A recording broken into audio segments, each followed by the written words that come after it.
I want to welcome everybody back to this recording of the Patriotic Dragon Radio Show. Tonight, I want to welcome our special guest, Rick Jasperse, our local state representative. Rick, thank you, Will. Glad to be here. The best one in the state, by the way. That's true. That's true. And that's your opinion. It's yours too now. And our panelist tonight, starting over here at my far right, is Craig Stallings. He always likes to be on the far right. And then to my close right, my moderate right, would be Bart Connolly. Yep. And then to my left, I don't know how that happened, is Stephen Hall. And to your far left is... No, I started there. I worked my way around. Not going to trap me there. All right. It's me. That's it. So, again, we want to welcome everybody to the Patriotic Dragon Radio Show. Our format is to have an open, honest conversation. We want to inform and inspire. And we want to thank the North Georgia Young Republican Group for our sponsorship this month. And our host location, Buffalo Luke's here in Jasper, the best wings in Jasper. I'm looking forward to eating some of those lemon pepper wings in just a little while. As a matter of fact, their boneless wings are on sale tonight. Oh! And what is it you say about their boneless wings? Oh, well, yeah, they come from very strange-looking chickens. Well, but aren't they Democrat chickens? Yeah, they got no spine. Democrat chickens got no spine. Yeah, I like it. All right. So, what we want to...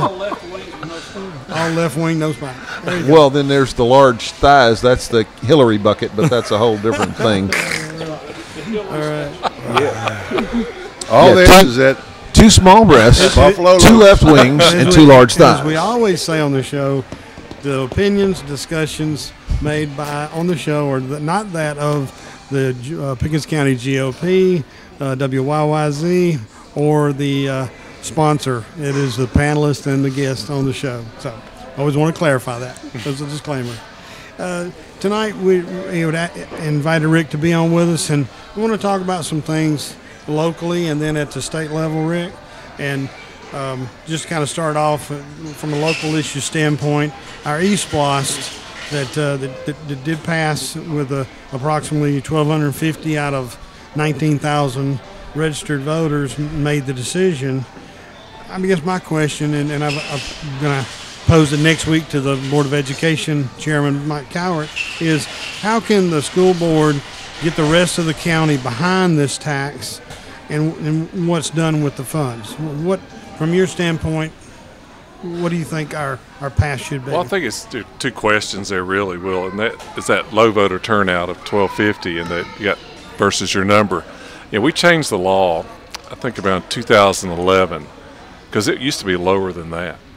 And the municipalities, school boards, different ones would put their SPLOST votes on non-election days, and that would be the only thing on the ballot. So we moved that, got it to, so like this one was on the city election in Jasperse, and so we got that kind of straightened out a little bit, but it's just a low voter turnout time, and it's sad. I mean, that more people just don't get out and vote on just any issue as they should. As far as them getting behind the tax, I mean, the realistic answer is they don't have any choice. We all voted it in. This is going to be there. What has to happen now is people need to put their input in on how the money's really spent. These things are written pretty liberally so that they can have some free reign to kind of move some things around. We know they want to build a middle school with this and do some other things, but, where? How big? What's the purpose of it? All these other little questions have got to be answered now. And that's us as citizens that need to put that on the school board to answer them, because they're the key ones. I mean, they will make, those 5 people, and the school administrators will make that decision, and that's our responsibility to find out, like you're going to do with Mike, and just question them how we're really going to spend this money and how we're going to spend it wisely. Right. Yeah, and that's what my hope is, and the reason we're talking about it is I feel like there's 2 major things with the election and doing it being on the city election, the lack of information that was out there about it, that the rest of the citizens in the county could really be made aware of it, and then what's even worse than that is voter apathy. You know, because I'm sure there's at least 1,250 people that have kids in the school system and have complained in one part or another about how their money was spent, what need to be spent in programs, and you know, to have 770 or so vote for it and 400 something not for it. You know, is what we said on the radio show. I know we surveyed the panelists. I don't think anybody. We've got some people with teachers in the family that we believe in the East Bloss, what it's going for, but how it was presented was our issue. If you look in the region, Floyd County had one that failed about 4 years ago, really for that reason. As a real kind of vague. And I remember going to a meeting and they were talking about how it failed and why it failed.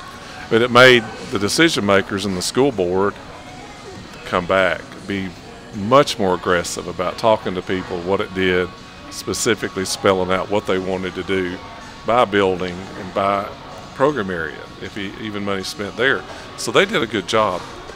The failure made them do a good job. Right. And I hate to say it, it's the bottom line. And honestly, that's what I hope we get out of the county here is the way it was presented and the lack of, I won't say transparency, but the lack of communication on the front end, I hope magnifies what they do on the back end of it. I really do. I think something, excuse me, I mean, but that the Republican Party can do is next time one of these rolls around is be the advocate for the community. Have a public forum. Make them get up in front of a group of 40, 50, 100 people and say, okay, this is what we're going to do, and have them answer those hard questions. It's pretty easy to do this if you don't have to stand in front of people and ask questions. The question I would have then is how do we go about making them stand in front of this particular firing squad?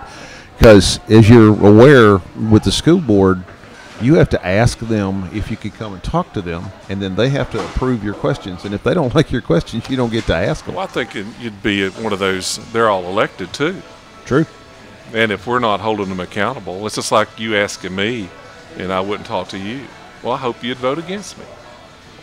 And I think that's the way it ought to be. And we don't hold people accountable many That's times. the biggest issue is accountability and straight down the line. That's what I think we're all trying to get to is where are you going to spend it, on what, when, and then what do you do once it's done? Sure. So, well, I think it's just, in essence, we're a party or a group of people. If you don't answer them, I mean, that should be very public knowledge and very, they wouldn't come. But I think if you're ahead of time, they're going to. They want to see it pass. They're going to be They're going to be right there and try to do their best job explaining it. okay. Art, anything you want to add? Yeah, Rick, when you travel around our city election, we had one council race, and I know, if someone would have ran against the mayor and the other council seats, we'd have had more people show up. But is it that way in the other cities that as part of your district, are you finding that there's little apathy for people to run for, the city races? Well, no. I mean, Fairmount, one of my towns, the incumbent mayor lost a real close election. I mean, there were a lot of people there. Yeah. In Chatsworth, there was open seat, had a pretty good race for people there. Calhoun, long-standing city councilman, was defeated. And so everybody's a little bit different in each community bar. It's just you never know. But in my little area, there were some pretty good little races ran in all the municipalities. Okay. Stephen? This particular town's just sewed up. Oh, excuse me. Sewn up. Sewn up, yeah. So recently there was actual BOE member in Cobb County that talking about this idea of involvement. Wanted to place sanctions on the parents and the students for not being involved by disbarring them from sporting events. So if you were an athlete on the football team, they would look at that and that kind of stuff. I think it's still a fluid kind of conversation right now. But what would you tell the average citizen who's listening in now how to be involved? And, well, let me back that up. First, do you agree that we should take steps in that kind of direction to sanction parents? And the second part of that is what would you tell parents and students and how to get more involved with this new vote? No, I don't think we should sanction parents for doing that. I mean, I think if we're a school system or whomever and we can't inspire our community and inspire the students, inspire the parents to be an active member, we're messing up. I mean, there's something missing, Stephen. I think, and if they're going to try to create involvement in a positive way by holding a hammer over somebody's head, that I don't know that that's ever worked much. And I think you have to inspire people. But to get that, you've got to involve them to begin with. And I think that's where, if we had to look at school systems in general, or even big governments or the board that you mentioned, do they really want public input? I mean, do they want to have? That's really a question for the week. That's this guy here questioning. Not so far, they don't. But well, do they really want you prying, questioning? Yeah, most people they don't really like it. And so, so it's that double-edged thing. This guy's pretty much hot air to me because he probably really doesn't want those people coming to meetings, questioning his decisions and all that. Well, I don't know. I'm just. Yeah. But I think you got to inspire people, and communities rally around schools when they deserve it, and when they earn it, and out there and doing good work for our kids. Yeah.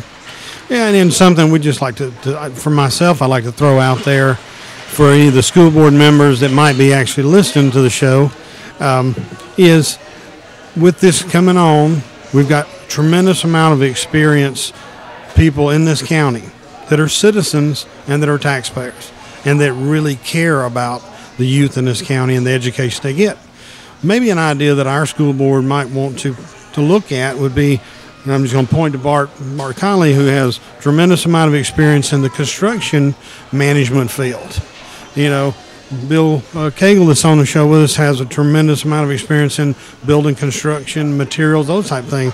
Maybe those 5 board members could go out and find 10 or 15 citizens each that they would like take and get some input on the different parts of the project, get some input outside of that closed cell that we all have a tendency to live in. Our sphere of influence is what it is. But when you get outside of your sphere of influence, it's amazing what you can learn.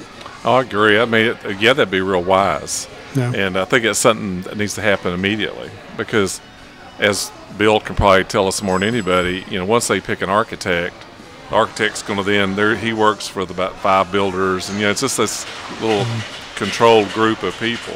Very much. And so we need to encourage that. Talk to them about it. Yeah. When you got him here next week, it'd be a good subject to talk about. Yeah, it's on my list. All right. Well, enough about that. I want to move on to the other local issue that we've talked about a little bit on the show is the local land assessments being uneven on like-sized homes and properties.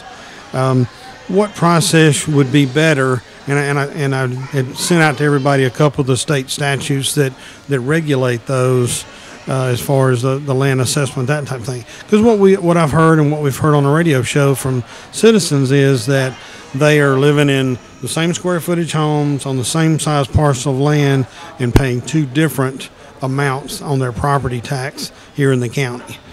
So, and I talked to I think you had a tax assessor, Roy Dobbs, on here recently. Roy Dobbs. And I went to talk. I heard that too, and I went to visit with him a couple of weeks ago, and just mine's trying not to be critical, but how do you go about doing it? I mean, reassessments are. I remember back 15, 20 years ago, we had to have these massive reassessments. It cost the county thousands and thousands of dollars because we let things get out of whack. Right. And the state mandated we had to do those. I don't know if we talked about stuff like this or not, but yeah, he didn't. So so we've come to where he's at today is they reassess areas when there's movement in it.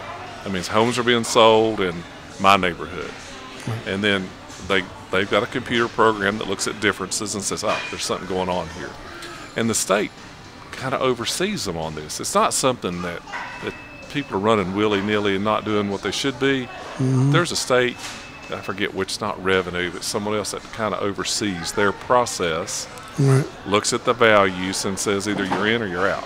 And if you're out, you got to get back in. Okay. And so there's just not and so when you see something like that, there's different areas in the county. I might have a bigger house, same house on the west end as the east end. That west end house might not have been reassessed because there's not been no sales activity in that area. Oh, okay. And that's yeah. Roy didn't explain that. And that makes sense because, you know, when we reassess, like countywide reassessments, I want to say the number was $300,000 that the county had to pay to an outside contractor to reassess everything in the community. And this was in the early 90s. Bill, you might remember better than I. But, you know, and so we've got away from that. Right. And I think you get the tax assessor and say, now, show me your state. Well, the state's looked at what you've done. Right. And is it right? I mean, are they falling within the whatever weight, the parameters, however they do it? I mean, he's staying within there. All right. And it may be a point of, I guess the question for you as our state rep, what would be the process if a group of citizens wanted to look at that assessment across the whole county?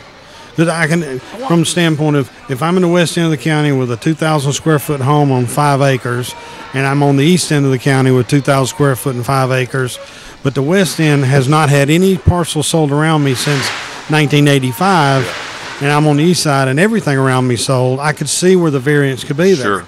Well, I guess from a statute standpoint, where do we say, okay, it's time to reassess every 2,000 square foot home on 5 acres in the whole county? Yeah, I don't know that answer from his end. I mean, I think it'd be a good question to ask the tax assessor how he does that. Okay. I mean, do you wait till things are totally in chaos in one end?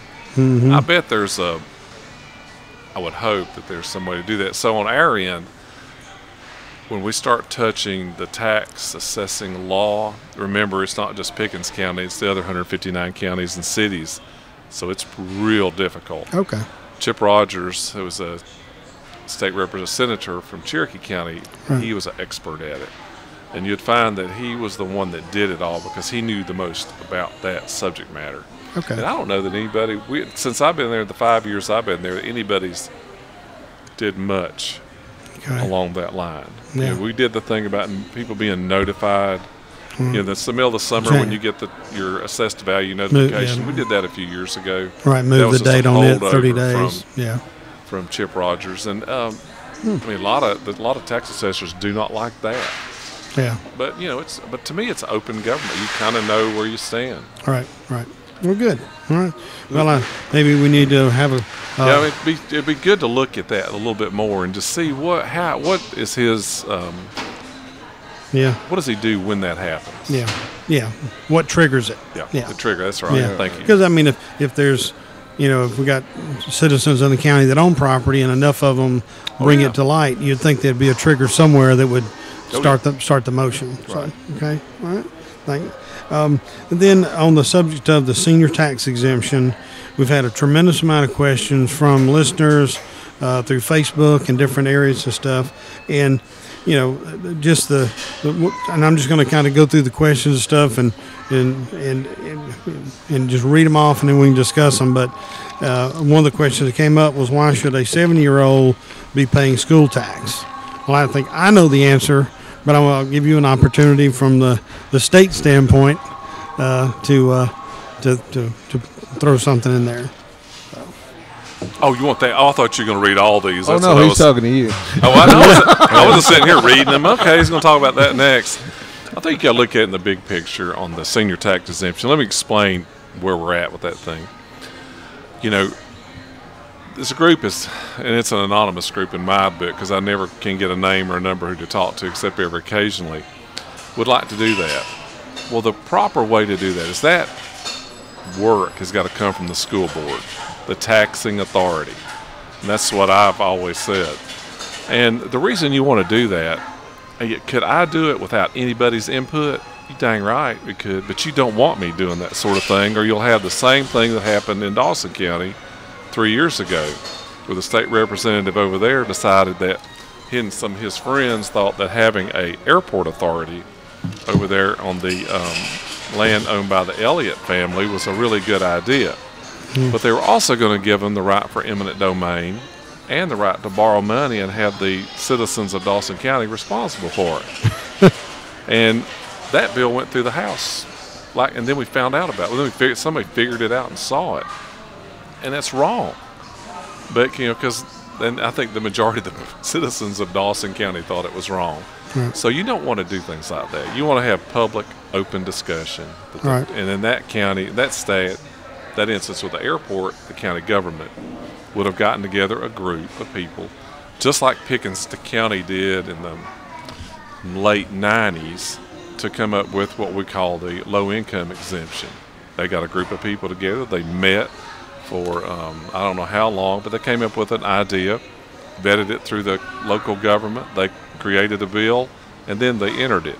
But not just one little group that's a special interest, or me as a special interest, or me and you getting together saying, hey, we're going to fix this. No, you want public input. And, I have always demanded that whoever's responsible for it's got to come up with the bill. Right. And they've got to get the people together and discuss it. Because in the senior tax exemption, if you take the tax off one group, another group's going to pay for it. Right. How much we spend in education from Pickens County, $40 million, or whatever it is, if it's divided by 10,000 parcels, it's going to be divided by less, 7,000. So, of course, theirs is going to go up. Right. And so that discussion has to be out there where people all know about it. And, and how and what. And I think that's where a group of responsible citizens put together by the school board can look at that and say, yeah, we want to do this, or we want to do it, or not. Right. And so it doesn't really get into should somebody be paying. Mm-hmm. And you look at us as Republicans, if we're what we say we are, I think the one thing that makes us the maddest on April 15th when we pay our taxes is looking at the exemptions that are out there. Oh, yeah. And we all talk this big talk about wanting fair taxes and flat taxes. Well, this sort of thing goes absolutely opposite of that. Right. And so you kind of you gonna put your money where your mouth is, or what? I mean, that's really the bottom line. Yeah. And so that's where I sit on it. Right. Well, it's interesting, the number of seniors that I've talked to, and I'm about to join their ranks, of course, I thought you already were. Yeah. Hey, Grecian formula is wonderful. I know. I have a knife. Okay, it's a knife. It's all a right? knife. Seriously. But I talked to them about this, and they go, I don't care if somebody younger than me's got to pay more taxes. I mean, it's a very selfish thing. But what they're doing is they look into the north of us and they look into the south of us, and there are exemptions in Cherokee County and there's exemptions in Gilmer County. And the difference is both of those places have higher tax bases than we do. They have industry and they have tremendous amount of people. So it's a little easier to spread it over a great deal of folks. So we're not quite in that ballpark. I don't know what the answer is, though. Oh, I don't either, but I do know that just like, I'm not paying it, someone else is going to, whether it be Bill Cagle or whoever. He'll pay more, and then his daughter's going to. Because you've got all the money, Bill. But they're going to, and the businesses will, and it goes, and there's just no good answer to it. Yeah. That's kind of like, do you still beat your wife? I never started. There's no good answer. But I think that's true. But I've always said, if we as a community look at the school board, how they spend money, hold them accountable, and they're public and they're open, and it makes it a whole lot easier to swallow. And I think that's going to be one of those things that's going to evolve out of this, is being open and being, where's the money really being spent? We're getting our bang for our buck. It's just a little bit different. Yeah. But so far we haven't seen that openness materialize. Well, that's my big issue is oversight. First off, these people got to allow us to have oversight, and so far, no. Yeah. Well, I'm pleased to say I believe that the Pickens Seniors Group is going to be on the docket for the next Board of Education meeting, and I hope they put their numbers together and they present their case, and just like we're talking about, if the Board of Education is listening, maybe some of those seniors that want that would be, if they're retired and they've got the time to do the due diligence. Maybe those are the type of people we need to have on the committees to look at buying fixtures, buying paint, buying brick and mortar, and let them invest the time to do what they want to, which is lower the overall cost, which lowers taxation that way. Yes, sir. I think if the issue is that you're having seniors pay taxes, if we think we had an issue with the equalize now in the numbers, imagine it without that. Yeah, and I think one thing we didn't bring up, is that I think Georgia, as a general rule, is we're good to seniors. They don't pay state income tax. And I think that's one of those things people just get lost in this whole thing. We did that. We finished it last year in the last legislative session. I mean, in 2014, and we funded that. It was $300 and some million. That was coming in, but that's coming somewhere else now. Right. And because we want to be a state that's friendly to seniors. I think we are generally, but in this little location here, it's some perceive it not to be. And well, and I don't know if anybody got a chance to look at the paper. I read some of it online last night, but in the Pickens Progress, what we need to do to help transfer that cost and that taxation off the individual rooftops is a gentleman who owns a property right there behind Al Lawson's old dealership. Yeah. He got a nice sign up there about a movie complex. He's actually looking at negotiating with Mr. Lawson on the Chevrolet store to do exactly what we talked about here on this radio show, which was tear it down, build a Cracker Barrel. Yeah. And he wants to do a or mega hold the Marble Festival there. Well, yeah. Well, if you got 4 restaurants around a big circle, they'd probably let us have some space to do the Marble Festival. But those type people who come into our community and are willing to invest their blood, sweat, and tears and their dollar bills, that's what we need to promote, because that's what levels out the taxation and the playing field. Oh, absolutely. I want to go back one thing, Will. It popped in my mind, then popped out. I know when Calhoun City rebuilt the whole old high school in downtown Calhoun, Gordon Central. Yeah. They made a concerted effort to use, if not a Gordon County contractor, a regional contractor. Yeah. I mean, granted, we may not have an electrician that can do a middle school, but there's somebody within striking distance that possibly one of our, 8 or 10 of our people might work at. Right. And some there certain aren't, the steel fabrication, all that, but they made a real hard look at, and then when it came to the flooring materials and all that stuff, it came from this area, and they were really, and they did a real good job at pushing to get that locally. Make a conscious effort Absolutely. to reinvest in the community. You're going to spend the money, don't buy chairs from Costco that came from China. Right, they did a real good job with that. That's just one thing I noticed during their work that they have done. All right, we're good. Okay, well let's run through some of these. Another question that came up, which same thing. I have a different view of this, but a quarter of the Pickens County's teachers and administrators do not live or own property in Pickens County, and that includes Dr. Perry.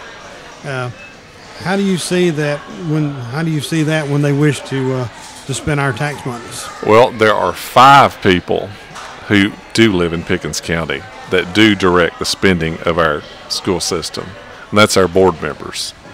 Right. And those are the people who are accountable. I mean, I don't think you need to hold it against somebody because they don't live in the community and they work. I mean, probably half of the people in Pickens County work south. Or when I was on the road yesterday morning at 5:30, I was with about half of them going south. And but that's where accountability is. We were talking about a minute ago. Is they're the guys spending our money, and ladies. Yeah. And and it's hard. I'll tell you, being a school board member is a hard thing because there's a lot of stuff going on that just a little bit about, and it'd be smart to do, like you said, have an advisory committee to kind of help you look at some of these things, because the board members only can act on what they know. And I think, and I don't know about today, but in the past sometimes you don't get all the information. At the Capitol where I'm at, that's the hardest thing, is to make sure that when you make a decision that you've got all your information. Right. And, we act on a multitude of bills, but it's up to you to figure it out. It's up to you to find out and dig and when we're there for January, February, March, it's a full-time job. Every minute there's really isn't, as a school board member, but they have to really dig to find out the bottom line sometimes on their own. Sure. Yeah. Bart, anything you want to add? Not. He covered it pretty well. I mean, a lot of it, goes back to what Craig said, that now's the time to get in with people to do the oversight, to start working on that now. Don't wait till they say we're building a school in the parking lot here, when the ground's broke and they got contractors lined up and everything. Start doing that work now. Yeah, we don't want change orders. We want to do it up front. Yeah. Right. Yeah, there's a saying in construction, and I know Bill knows it. You don't make any money till the first change order is issued. That's it. Yeah, because they're going to hold your retention forever. I can well, the other thing is that they think it's a cemetery, perpetual care. So, yeah. But yeah, I think if we know where they're going to spend their money before they spend the money, it'll go a long way to satisfying a lot of people. Are they doing the right thing? Yeah. So. Yeah. But if we go back to the East Blocks, there was $20 million of it that wasn't directed in any direction.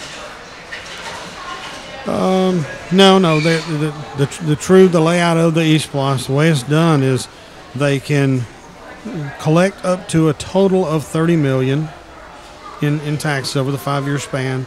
Of that $30 million, they can go ahead and request bonds on up to $20 million of the total that they can put out and get bonds issued on that, and that way they can start construction or technology renovation, that type of thing. So, of the $30 million, correct. Or okay. So basically, they can borrow, which is what bonds are.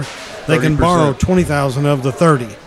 The only issue is, of course, and hopefully it won't happen, but if the economy turns south and we struggle to, we wind up at end of 5 years with $17 million in taxes collected, then there's $3 million that the Pickens County citizens are responsible for. I think it goes back to some of what we were talking about. The law is a lot. It's fairly vague. I'd read it differently. On purpose. It's vague. Sometimes on purpose. Sometimes, I bet you on purpose that I read it wrong, or on purpose that no, it's purposely vague for that very reason. It's called wiggle room, and it was probably a poli-sci major from KSU that wrote it. That's probably what it was. Yeah, well, ow. Hey, if it was his thesis project, he got an A on it because it passed. That's it. Let's move on to the next question. Say, do you want fries with that? All right. Well, who? Yeah. Well, Rick, I know that you had an opportunity today to speak to the realtors in the area, and the other question kind of falls right into that. According to some realtors, home sales are down in Pickens, but growing in surrounding counties. And the question was posed: do you feel this is tied to the senior tax exemption? No, not really. I think if you get in your car and ride around, where did the sales of homes and construction begin? North Fulton County. Yeah. And I think I think we went really way down. I mean, way down, and we're coming back. But if you look at it, and so all this vacant space and all these empty lots in North Fulton, Southern Forsyth, they're getting absorbed. Cherokee, Southern Cherokee, and it'll move to us over time. But most of the houses, many of the houses here that are bought and sold to people under this age. They're the houses in the subdivisions that are around. People are driving up and down the roads all the time. So I don't really, they didn't bring it up today, that they thought that was an issue at all. And so I don't think that's it. But I think I look at what's going on in that area. What I was trying to remind myself what I want to say is, but you got to look at tax revenue, because that's your gauge of what's going on in the state. Right. And, we're doing okay. We're growing at about 5% a month after month. Some months it's 7, some months it's 4.5. But all of a sudden, we're running about 2 months behind. Because they got to collect it, they got to make a report, and they're going to report to us. Right. But just this past month was less than 1%. So something's going on out there. All right. And that really, I'm sure, put a real shock in the folks who are creating the budget for 2016-17, is that we're all kind of thinking, oh, we're going to have a little money. Well, wait a minute. And we're a very conservative budget state. So, what people may think a lot of this growth is in, it really may not be there. And so you'll see the state will be real soft. It'll be real increasing any spending very much, as long as we can see that low revenue rate out there. Right. And that's just a technical thing. But, I think a lot of the real estate sales that have been, if we had a realtor here, would tell you, it's all the stuff that's bankrupted and, not a lot of new construction going on, just a little bit, even in all around us. Yeah. I mean, it's just economics. It's not new home starts. But in North Fulton and some of those areas that foreclosed at 50 cents on the dollar, those are good deals if you got $300,000 to buy a $600,000 house. Yeah. But be prepared when the values go back up. But you look in North Fulton right now, there's a lot of, what I call the infill, the old house market. They're tearing them down. That market is rocking. Yeah. But and location. And the in-town Atlanta is boiling. Yeah. Because of transportation issues, and so here's just an idea we could throw out there. I think we should put a big billboard for our gay, lesbian, transgender friends, and stop them from going all the way to LJ and let them build houses here, because they do nice houses. Well, that just fell on crickets. Crickets, oh well. Ladies and gentlemen, that was the sound of eyeball snapping as Will Bell has gone off the rails. Double income, no kids. And you said I was the left. I said you were to the left of me. Yeah. Hey, you got to put it out there. You just never know. All right. Location. That's the answer. Yeah, and I'm just thinking location with a nice mega theater and 3 or 4 major chain restaurants. And a water park. And a water park. I'll tell you what, when that water park gets here, we're all going to be drinking that free bubble up and eating that rainbow stew. I'm telling you. Hey, I look forward to it. I'm not going to pay any taxes anymore. Well, I really look forward to a movie theater here. I think it'd be great. Oh, we need additional. Can someone conceive in their head what a California style architecture would look like in the place in the mountains of Jasper? Beautiful. Absolutely gorgeous. Sure. Yeah. I mean, exposed beams, stucco. Hey. We can heat the soil around the palm trees. Yeah, been up to Gatlinburg. Show me some California stucco that's in Dollywood. All that stuff up there, not in Dollywood, but in that whole region up there. There's a little bit of everything. I think there's a rhyme or a reason why things are such the way they are in places like Gatlinburg and Pigeon Forge. I think that same style, that same notion needs to be put, or at least thought about here in Jasper. Now, granted, I don't question water parks and more jobs and more revenue. What I'm questioning is what it looks like. You want a log cabin water park? Well, actually, there's a lot of them out there, and they're making revenue too. So Stephen, the thing is, I just don't think tacky's going to go here. You know what I mean? Tacky. Vinyl siding. Huh? Vinyl siding. No, you're thinking of Arkansas. Oh no! We got our mobile home. I'll draw the line there. I heard somebody look at vinyl siding one time and say, "I think I just soon have a good grade of cardboard." In all seriousness, Rick, I mean, as far as we know, the water park is kind of like non-existent. Do you know differently? Oh, they're struggling to get the funding, and I think that's the land has not traded hands. Though I was going to LJ for something the other day, and somebody was up there on that site with a big truck and 4-wheelers, and somebody was up there. No, it could have been, but I don't know. But the funding's the issue. Can they make a good claim to be economically viable. And I think, what it's going to look like could change, Stephen. I mean, I think, as they float and get down to the nitty-gritty of it. I would agree that it's still in flux now, and I think what's on paper, what we've seen, is not going to be the same what's reality. Sure. But let's also keep in mind the investors that we're looking at aren't on the up and up either.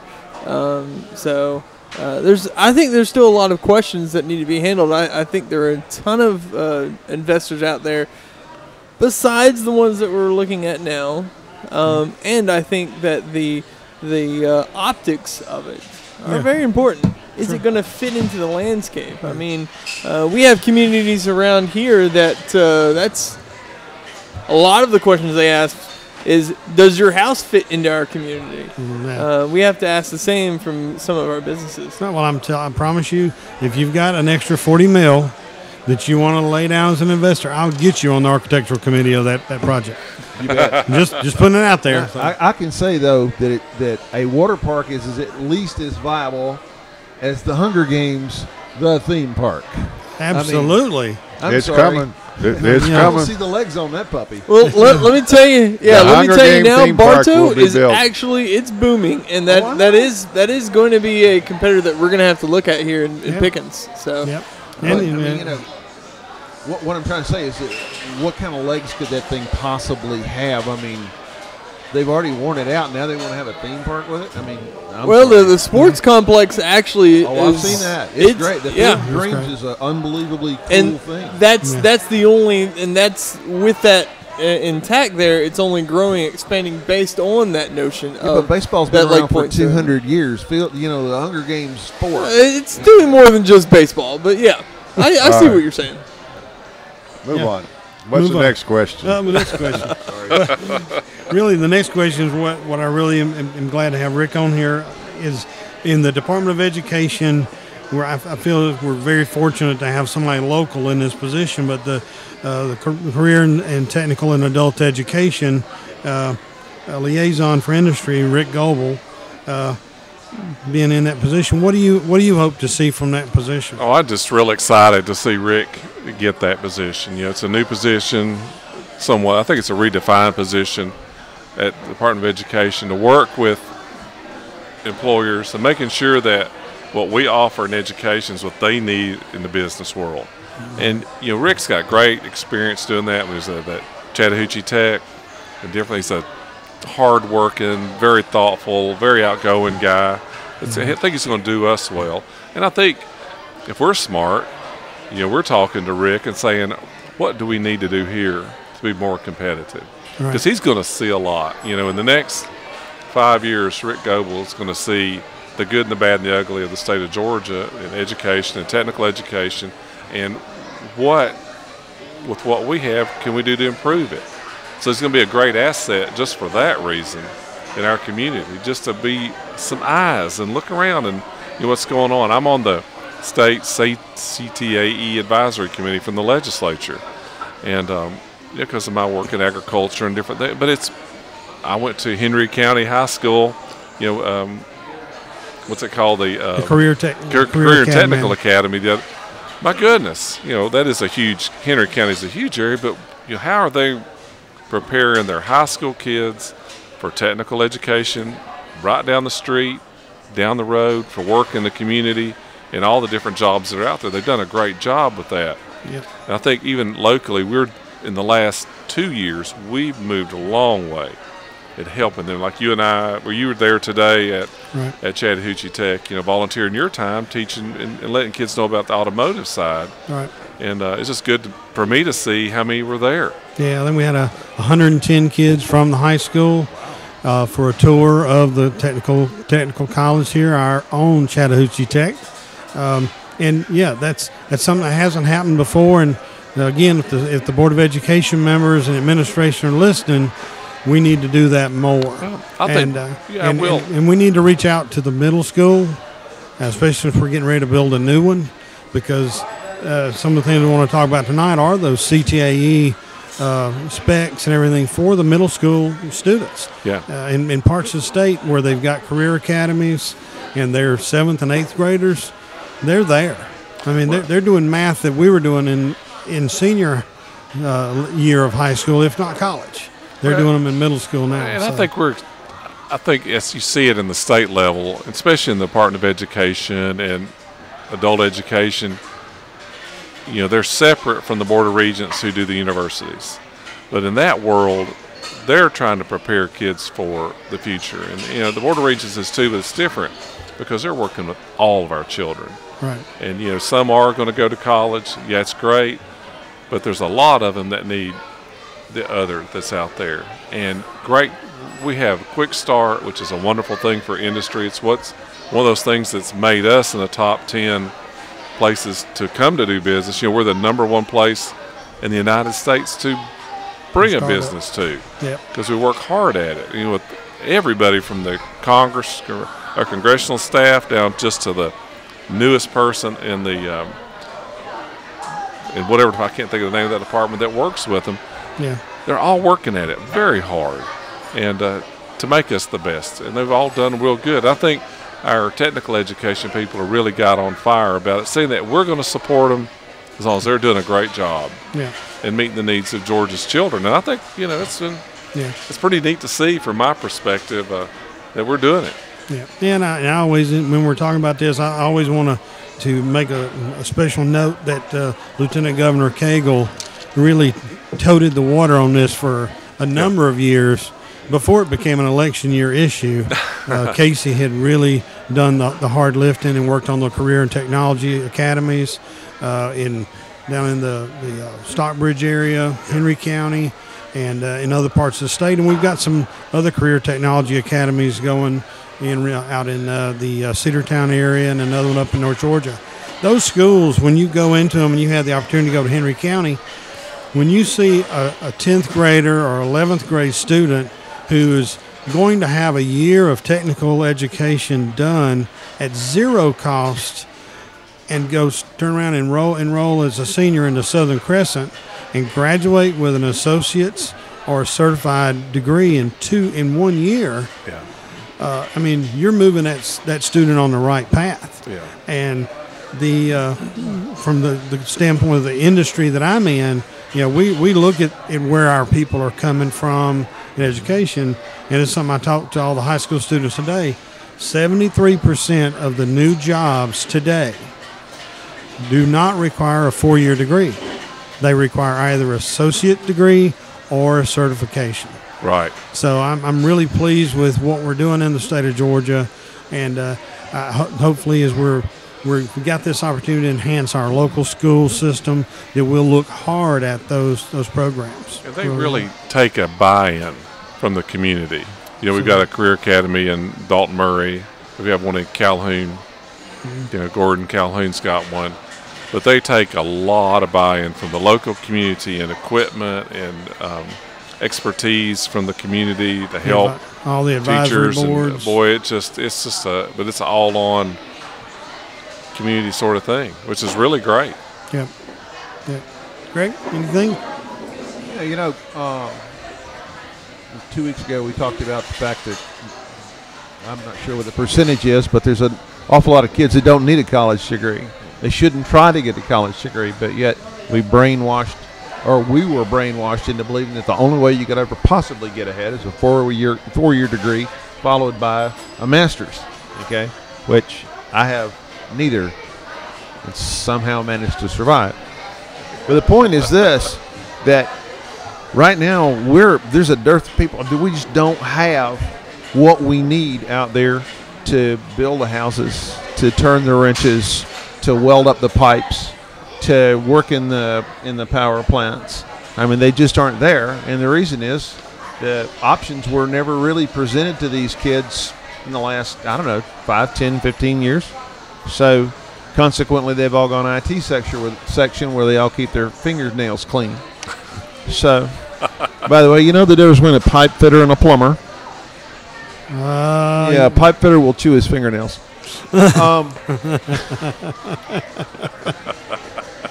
grandfather and uncles were pipe fitters. Well, you know what I'm talking about then.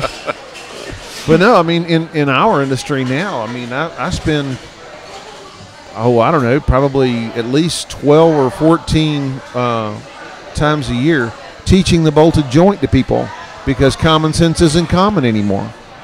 And so, you know, I grew up wrenching on a 65 Mustang, and these kids grew up playing on a PlayStation. So, you know, they got carpal tunnel. I got bad hands. So, Well, I think we're doing a great job doing that now. I think it's one of those education moments that we're taking good advantage of. Yeah. That working on that Mustang, if you'd be doing it now, you get on YouTube, and you can find a YouTube video to how to fix everything. I know, but you still got to turn the wrench. You still got to turn the wrench. And you got to know It which shows way you. to turn the wrench. It actually shows you. You know? And even worse than that, you still have a Ford. All right, now. Oh, hey. Mopar. Remember the aforementioned knife. Well, we're getting close on the time stuff, but there's a couple of things I do want to talk about as far as, and these are things I'm going to talk about with Mike Cowart next week and all too, is with that new middle school to develop some of the CTAE programs laid out in the state curriculum, and just to run some of these down so that parents and people that are listening, if you want to present questions and hopefully come out for the show next week, which next Tuesday will be at Rocco's Pub and Grill at 5:30 for the show with Mike Cowart. We're going to be moving back down to Rocco's. Some jobs and some industries that we could look at that are in the CTAE middle school curriculum are applications in the granite industry. Imagine that, where we live. Marble. Yeah, marble and granite, same. No, watch out. Woo, Lord have mercy. That was Will Bell. There's a lynch mob heading this way. All right, well, I'm fast. I run scared. I run sorry. fast. The fundamentals in aviation, the fundamentals in aerospace, aviation maintenance, which is something we talked about would be an amazing thing if we lived in a county with a technical college and a progressive school system and a horseshoe-shaped facility at an airport close by that we could set up an aviation program. You know, just something we want to keep throwing out there, and just in case somebody's listening. What a concept! Teaching kids here A&P, you know, I mean, airframe power plant mechanics coming out of Pickens County, and actually working on them here. I think it's fantastic. Yeah, absolutely. Some of the other ones, navigation and communications, which ties in the mechanical side, the electronic side, the computer information technology side. Know that the federal government did want to come here not too long ago and do their drug program, so bypassed on that one. What was up with that? Not exactly what we were talking about. Not the kind of opportunities we were looking for there. Do a drug program here? I mean, what? Drone Program. I'm going to talk about it on another show. I've got a whole new concept for the drone issue. I want one. Financial literacy, which we should be teaching in 6th grade, but we'll start in middle school. So financial literacy, entrepreneurship, and entrepreneurial ventures. I don't know how the rest of us are old around the table stuff, but I remember in high school, at least in public schools in Miami, we had a group, and now for the life of me, can't remember the name, where we actually were entrepreneurs. We made products. We made calendars. Junior achievement. Yeah. And we taught kids in school how to make a product, market the product, deliver it, and look at their budgets. You know, let's look at some of those things, and we could really let our bright young youth look at how they could become entrepreneurs. It's really one of those things that this community has an advantage over no other. You know, with a lot of the folks who've moved here, who retired here from every company and opportunity known to man, well, those folks know how to do that. Absolutely. It'd be a great use of resource here. Yeah, I don't think you'd run out of good qualified speakers to come in on it. I think we're okay. We're still okay. And then just one other thing, and we've got about 5 minutes left.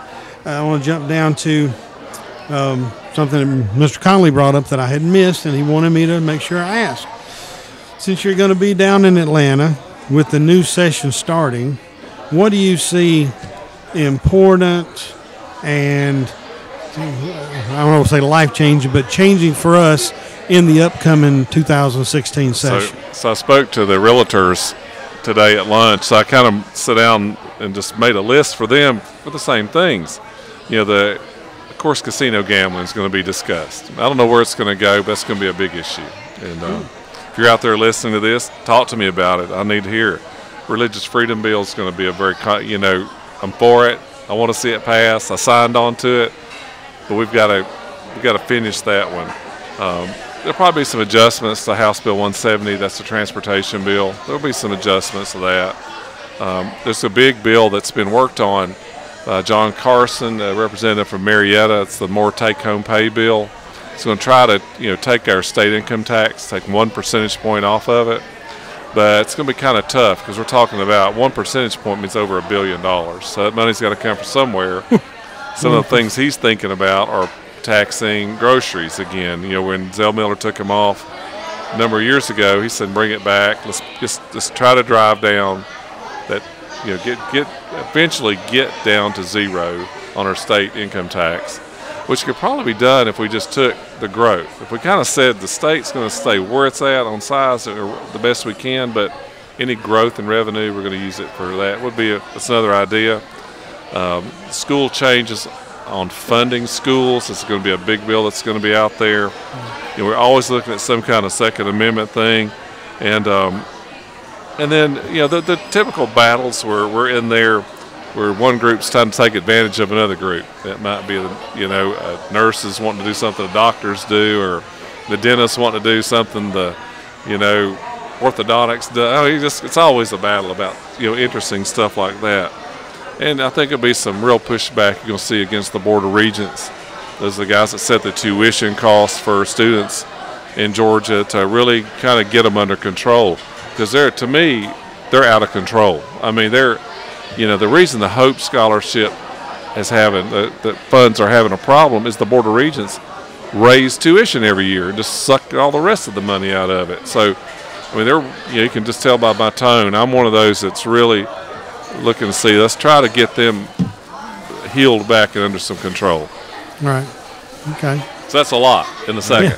Yeah. And what are you going to do the second day? The second day. Oh, it'll take us 30. It'll take us every day to get through that. That's a lot. That's a lot of just the main topics on the agenda besides everything else. Oh, yeah. And I can tell you, come back another time and talk to you about how many bills we drop, and we only passed 312 this year. There's 700 that are out there floating from last session. And then people will drop another 700 just so because it's an election year. And they've got to go home and do something for the community or some group, so that'll be going on too. So what I heard bringing two conversations together is a casino water park here in Pickens. Did I hear that right? That would work. Hey, you wanted input. I was just saying. Yeah, really. Casino water park. And Harris has got $40 million somewhere in a drawer. Yeah, I don't know that whatever his name is that would put $1 billion up here. I mean, that's the numbers they're talking about.